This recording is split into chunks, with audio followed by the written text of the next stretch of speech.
ప్రధాని నరేంద్ర మోదీ చైనా పర్యటనకు షాంఘై సహకార సంస్థ వేదిక కావచ్చును కాని ఈ సందర్భంగా మనకు కనిపిస్తున్న దృశ్యాలు అంతకు మించిన ప్రాధాన్యం ఉన్నవి.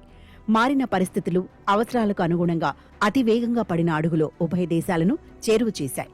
మన అధ్యక్షుడు అహానికి పోయి భారత ప్రధాని మీద ఒత్తిడి పెంచుతున్నాడు. కానీ 3 దేశాలను కలిపి ముడివేస్తున్నానని తెలుసుకోవడం లేదంటూ అమెరికా పత్రిక ఒకటి గతంలో చేసిన వ్యాఖ్యానానికి తియాన్జిన్లో మోదీ, పుతిన్, జిన్పింగ్ ఆత్మీయతలు, చిరునవ్వులు, ముచ్చట్లు అద్దం పడుతున్నాయి. పహల్గాం ఘాతుగానికి పాకిస్తాన్ మీద ప్రతీకారం తీర్చుకుంటున్నప్పుడు ఆయుధ సాయంతో పాటు అత్యంత కీలకమైన ఇంటెలిజెన్స్ సమాచారాన్ని కూడా అందించిన చేతులు ఇవేనని జిన్పింగ్తో కరచాలనం చేస్తున్నప్పుడు మోదీకి గుర్తొచ్చే ఉంటుంది. ఆ చేదు అనుభవాన్ని మనసులోనే వెనుక్కునెట్టి మంచి భవిష్యత్తు కోసం భారత్, చైనాలు కలిసి అడుగులు వేయాలని మోదీ కాంక్షించారు. చైనా అధ్యక్షుడైతే ఏకంగా డ్రాగన్, ఏనుగు కలిసి డాన్స్ చెయ్యాలంటున్నారు. 4 ఏళ్ల పాటు 2 దేశాలు సరిహద్దుల్లో ముష్టిఘాతాలకు దిగిన గతానికి స్వస్తి చెప్పాలన్న ఇరువురి సంకల్పం మెచ్చుకోదగింది. ఇకపై అంతా శుభమే అన్నట్టుగా ఈ సంభాషణలు ఉన్నప్పటికీ ట్రంప్ సుంకాలు, వీరంగాలు పునాదిగా ఈ సయోధ్య సాధ్యపడిన వాస్తవం కాదనలేనిది. 3వ దేశంతో ముడివడని రీతిలో ఈ బంధం కలకాలం నిలవాలన్న ఆశ, ఆకాంక్ష నెరవేరుతుందో లేదో చూడాలి. ఉమ్మడి శత్రువు కమ్ముకొచ్చినప్పుడు, కోటలు కూలతూస్తున్నప్పుడు ఇలా చెయ్యి కలపాల్సి వస్తుంది. కడదాకా నిలుస్తాడని అనుకున్న ట్రంప్ శత్రువును మించి రక్షణ కవచాలు అవసరపడ్డాయి. అయినా కాలం ఒకేలా ఉండదని, మిత్రులు, శత్రువులు శాశ్వతం కాదన్న స్పృహతోని మోదీ ప్రయాణం నిర్ణయమైందని విశ్లేషకులు అంటారు.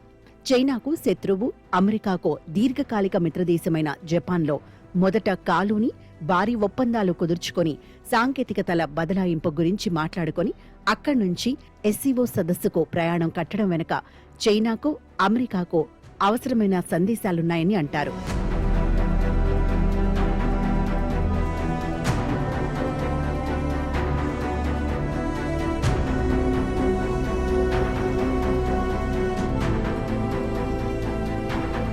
మనంత కాకున్నా జపాన్ కూడా ప్రస్తుతానికి ట్రంప్ బాధిత దేశమే కనుక ఆ లెక్క కూడా సరిపోతుంది. ఆలింగనాల వరకు వెళ్లిన మోదీ ట్రంప్ బంధం ఇప్పుడు అలకలు, ఆగ్రహాల దశలో ఉంది. చైనాతో కరచాలనాలే తప్ప ఆలింగనాలు ఉండవని మోదీకి తెలుసు. భారత్ను చైనాకు పోటీగా నిలబెట్టి బలోపేతం చేసే దశాబ్దాల నాటి విధానాన్ని ఈ సుంకాల సమరంలో పడి ట్రంప్ విస్మరించాడు.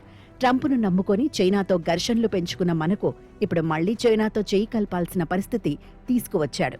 దశాబ్దాల పాటు ఒక్క బుల్లెట్ కూడా పేలని సరిహద్దు ఇప్పుడు ఘర్షణలు, చొరబాట్లు, దురాక్రమణలతో సతమతమవుతోంది.